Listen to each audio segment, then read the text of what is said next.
screenplay arrived, I wasn't sure I wanted to do it. I thought biography, I've done a few of those already. And it opens with a scene that is very conventional. You're in the Nobel Prize scenario. The Nobel Prize for Literature is hereby awarded to Samuel Beckett. And then within 2 or 3 minutes, something else happens which becomes much more interesting and subversive. Yes, what I liked about the script, that it was not a kind of cradle to grave walk through the life of Samuel Beckett. It was selective, and it was constructed from a framework that says Beckett is reviewing the things he most regrets in his life, the relationships that he most damaged, potentially. So it has this kind of framework of regret and shame and guilt. And so it's a man looking back on his life and choosing the people and the moments that he most regrets. And we hope that by telling those kind of vignettes, short scenes, you get some sense also of the kind of sensibility of the work. My own opinion is that his work is always presented with great reverence and a great reverence for the words and the idea that one is dealing with a mythical playwright. And that gets in the way sometimes of the humanity of his work, because he could not have written like that had he not been a deeply emotional, conflicted, caring man. And that's all in the work. But I've often found as a viewer that those characteristics, those emotional and human characteristics, are missing. I was really familiar with his work, but my idea of him was kind of a version that was cobbled together from reading or watching his work and then the imagery around him. So a big part of approaching this was deconstructing that idea of this kind of artist who's deified and kind of connecting with him as a man, so separating the artist from the art, I guess. Even in that horrible place, they couldn't turn off the stars. The world of Beckett seemed to be black and white. Most of the best images of Beckett are black and white. I then began to look at photographs of Paris, particularly by a photographer called Brochet, and also Duano and Atget, and saw this sort of black and white world and thought, well, and the sort of more cynical part of me thought, well, I'm shooting in Budapest to make it seem as if it's Paris, and I'm shooting a period film with very little money. So black and white can help deliver the world of Beckett aesthetically, but also help me and help the audience buy into that world. And the colour idea was an obvious one because the film goes as a construct that comes to the present tense. And that present tense, both the Suzanne character and Beckett's character are much, much older, and they're really suffering from the indignities of old age. And so I felt stark, real colour would be kind of a good texture for the final epilogue of the film. Beckett has a kind of cliche attached to him of being bleak, of being pessimistic. I just think he's very pragmatic, and often in his work you see people in totally absurd situations and they seem unaware of the absurdity of the situation you're in. And I think that's a very good general metaphor for us, to be in a situation without knowing how ridiculous it is or how terrible it is sometimes. And so Beckett's work for me, particularly done with Irish accents, Waiting for Godot, done with Irish actors, is really funny and absurd. And the absurdity is something that I've always responded to. And absurdity is something I think that Spain is very tuned into. I like the work of Buñuel a lot. And that's often his manner. He was a contemporary of Beckett's, somewhat, in terms of a practicing artist. So I do think one of the things that Gabriel and I talked a lot about was the wit in Beckett's work. It's witty.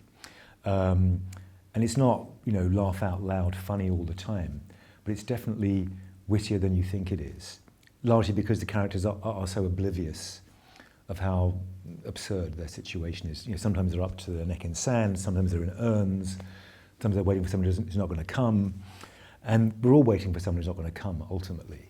That's the story of our lives, in a way. It deconstructs the myth, and unfortunately for audiences and for a great many people who play, as I said before, there's a reverence about Beckett's work that Beckett himself would not have tolerated. He wanted people to laugh, because if he had any philosophy of life, it was that life is essentially bleak and despairing, but within that we have to laugh. And there's humor, huge humor in Beckett's work, as well as a deep humanity that's often, in my opinion, that's often hidden. Gabriel was the only choice I ever had. I read the script, and as I was reading it, I began to see him in it. I knew his work very well from way back, and thought he was about the right age, and knew that was something quite difficult that had to be done. There's two Becketts, and Gabriel plays them both. They're antagonist and protagonist in the story. So Gabriel was the first and only choice I had made for the lead Beckett character. And then I was able to build an ensemble cast around him, starting with Fionn O'Shea, who was, I'd noticed in a TV show called Normal People that was quite successful, and he played a very interesting character in that. And Fionn is a great young actor, a really nice person to work with, but also he looks just like the young Samuel Beckett. If you see a shot of Fionn properly styled as Beckett, you can really believe that. And Gabriel less so, but that was always our notion. We thought, we don't want this to be some kind of superficial impersonation with the cliches of Beckett. It had to be deeper than that. But Fionn looking like Beckett was obviously helpful. I cast him because he was a very good actor. Then I cast Aidan Gillen as James Joyce. Aidan I'd worked with before on a project and knew how to reach him personally. And he was intrigued and a little daunted too. You know, James Joyce is in the pantheon of Irish writers, or the world's writers, if you like. But he was happy to come and give it a go, try out something. And then I cast Sandrine Bonnaire. Sandrine's an actress I loved from her work with Chabrol, and knew her work. I knew that she was a filmmaker. She'd made some documentary films, and I'd seen one of them. And so we had a lovely dialogue, and she was happy to come and play that character. And that, for me, Sandrine's casting was really exciting to me, because I really wanted to work with her. I needed a French actress, and to have someone so good and someone so generous was wonderful. And then I cast some lesser-known actors, Léonie Lodjki from France, who's not very well-known actress, who's young, and Gráinne Good from Ireland, who's a great young actress. Like, she did an audition that was spectacular. I thought, well, she's amazing, I would have cast her. And Brona Gallagher, who's a kind of legendary Irish actress, singer, and does a kind of very restrained comic sort of persona of Joyce's wife, Nora. So I was blessed with my cast.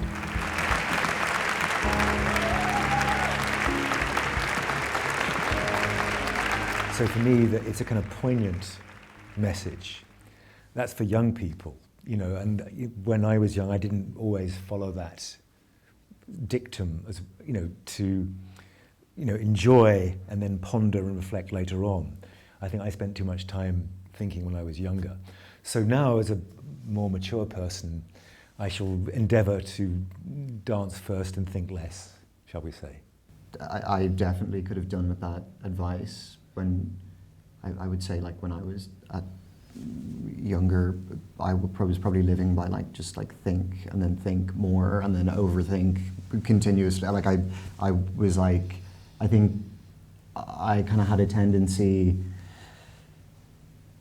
to just think so much and not have the freedom to play. So it's definitely advice that I could have used, and I think anyone could use. It's beautiful. I beg to disagree with Beckett. I know that sounds horribly prideful and presumptuous to say it, but oftentimes we don't remember to dance first because life can be so overwhelming that it's one of those dictates that seems